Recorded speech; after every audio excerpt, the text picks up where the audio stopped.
Welcome along, and thanks again for being available at short notice, everyone. I thought, as is normal, I might just start with some opening comments and then happy to take questions. But obviously a really positive day for rugby today, and right across the game when we talk about the whole of game.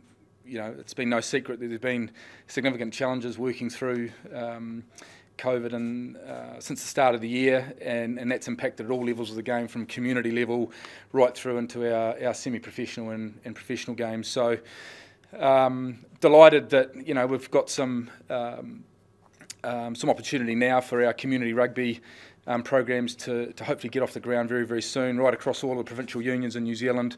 Looking forward to those opportunities. All of the families, the volunteers that are part of our game and such a critical part of our game have some direction now about what's possible for them within their clubs and schools, which we're delighted about.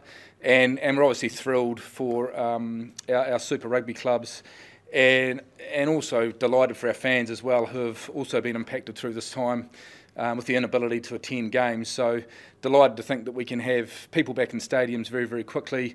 And I know our clubs and our players, for that matter, will be delighted that they can look after the fans and members within their clubs and get along to see their favourite players performing in what's developing into a really exciting competition as we progress through the round robin. So overall, as I say, delighted, really excited to see some joy come back onto the faces of people that are close to the game, and looking forward to progressing into that in the next week or two.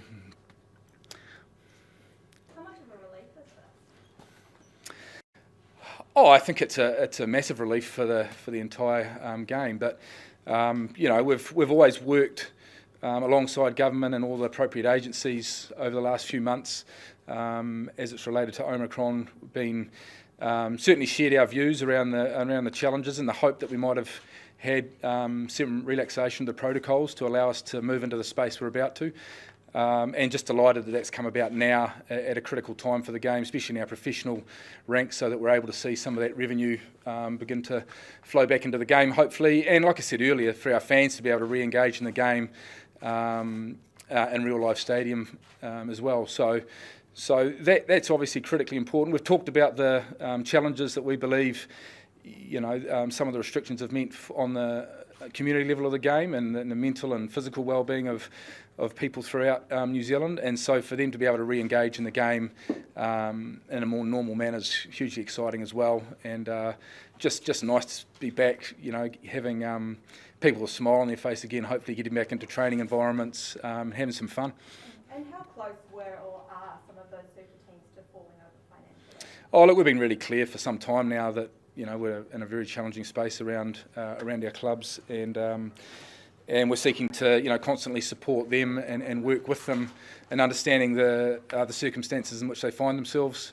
Got great relationships into all of those clubs, and they've been really open with the way they're sharing information at present to make sure we understand everything that's going on there. So we'll just continue to do that as well as we get into games where crowds can come back. And what does this sort of announcement mean for community rugby? Because obviously there has been some confusion there along the way. Oh, it's huge. The community game is the very base of our pyramid in the game, and it's critically important to it. We've talked about the importance of the community game for many, many months now, and how important it is to all of us. So for everyone associated with the game, be they the 4 and 5 year olds involved with Ripper Rugby through into our secondary schools, all the volunteers that go with it, and the caregivers, mums and dads, and everyone else associated with the game at that level, we know it means an awful lot to them. And so release one word, I think excitement's another word. There'll be just a lot of anticipation now to get back out and performing the game in a more normal setting again, hopefully. Vaccine mandates won't be compulsory from April 4, but have you investigated any options of having certain scenarios with sort of vaccination requirements at events down the track at all, once the April 4th deadline's done? Look, no, we'll continue to take guidance from all our experts in-house, and working with the appropriate government and health agencies around that. So too early to say, right now. We've certainly been thinking about that prior to today's announcement, but now we have real clear direction, so it makes it a little bit easier to move into this next phase. Are you confident enough to now start selling All Blacks tickets with what you've got in front of you, or will that be another way? Oh, look, we're really excited about the program, we have in front of us, not only for the All Blacks, but the Black Ferns as well. We've talked about excitement around the Pac-4 tournament, Ireland coming, obviously with the All Blacks, and then later on to this massive event with Rugby World Cup being played in 22. So, all of those possibilities come back onto the table, but it's a bit early to say when ticket sales for those events will, around our domestic test matches, will start. So this hasn't suddenly changed? You've been like, right, we'll chuck them on sale now. Look, I don't believe I haven't had the chance to catch up with our team in terms of the domestic test series, but certainly I know the most critical thing right now in front of us has been getting Super Rugby Pacific stood up with crowds again, and that's what I think the main focus will be initially. We'll turn our mind to our own fixtures, very, very soon. Do you expect the franchises to still need a bit of support based on the 3 seasons they've had, really? Yeah, like I say, I mean, this is the third consecutive year where we've had impacts to those clubs, and it's a business model that can be challenging at the best of times, let alone when you throw a pandemic onto it and a situation where crowds are impacted for 3 consecutive years. So, as I said to one of the earlier questions, we'll just continue to work with each of those clubs and try to understand the support they might need. Any thoughts on moving Friday night's game between Moana Pacifica and the Hurricanes to later in the weekend so that they can have perhaps a bigger crowd? Look, I'm not across that level of detail yet, so I'm sure our team is considering all the different possible options with the various clubs. And the Highlanders host the Blues on Saturday night at Forsyth Bar Stadium, which is an indoor venue. So are they restricted to 200 spectators? Not that I'm aware of at the moment. Yep.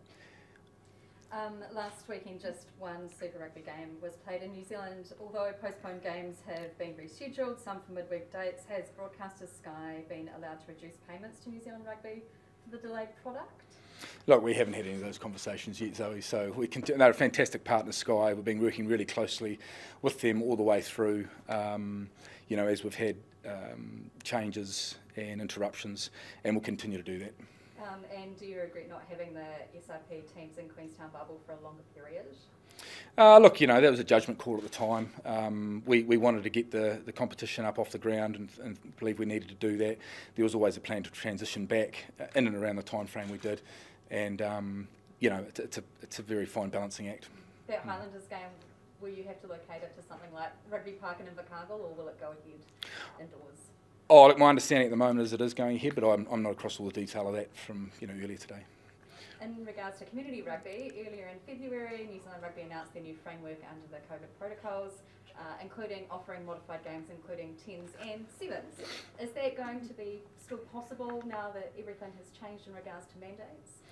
Oh, look, we think, we're obviously really excited about 15s being able to be, have had an opportunity to relax those protocols. So, I think our team will continue to work with our member unions to determine what is best on a case-by-case basis within their environments. But, I think first things first is a really strong signal that more conventional 15s can take place, and we'll just keep communicating with our provincial unions. Facilities still have the option to keep vaccine passes. What's New Zealand Rugby going to be doing with facilities to ensure ease of access for the likes of fans and participants of rugby in regards to that? Oh, look, again, it's early days around that. Like, I'll be, I guess, getting a proper update from all of our teams as we work through that. We've by and large observed all the protocols that have come through this time from government and all the health agencies, and I think we'll continue to observe that. As I said before, we've got a lot of people working very, very closely to this. So if there are options we need to consider, we'll do that and make a call on that close to the time. Black Ferns review. It's been a little while. What's going on, and when will? Oh, look, we'll be coming back to talk about that sometime in the next couple of weeks, Zoe. Okay, and what's the intent from New Zealand Rugby in regards to those recommendations from the review? Again, as I said last time, and a number of times we've talked to yourself and media about this, we'll be making that clear at the time. Thanks. Just on the Black Ferns and the World Cup later in the year, was there starting to be a bit sort of too close for comfort in terms of these restrictions being relaxed to guarantee that that event could still take place later this year? Oh, look, I mean, I think, when we're talking about something that late in the year, we were beginning to develop reasonable, confidence that we should have been able to go ahead. But certainly, this move today has given us even more confidence, obviously, so delighted with the news. And obviously, I know you've come back from overseas, there's a fair bit to discuss, the Global Calendar Club Championship. Can you update us on where those got to? Yeah, we had a really productive time in the UK and Europe, and I think there's still really good alignment around the structure for a potential global season as it related to the international game. We just need more time on that, so there'll be further meetings in May back in the Northern Hemisphere. We've got a few work streams to carry on.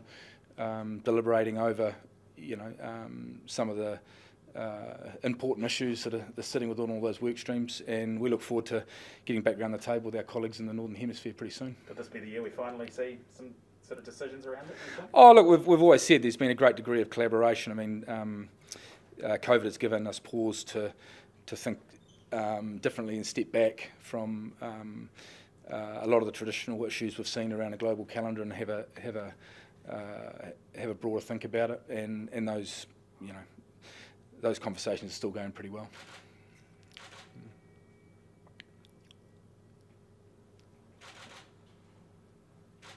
Cool. All right, Thanks, Mark. Cheers. done. Thank you. Thanks, everyone.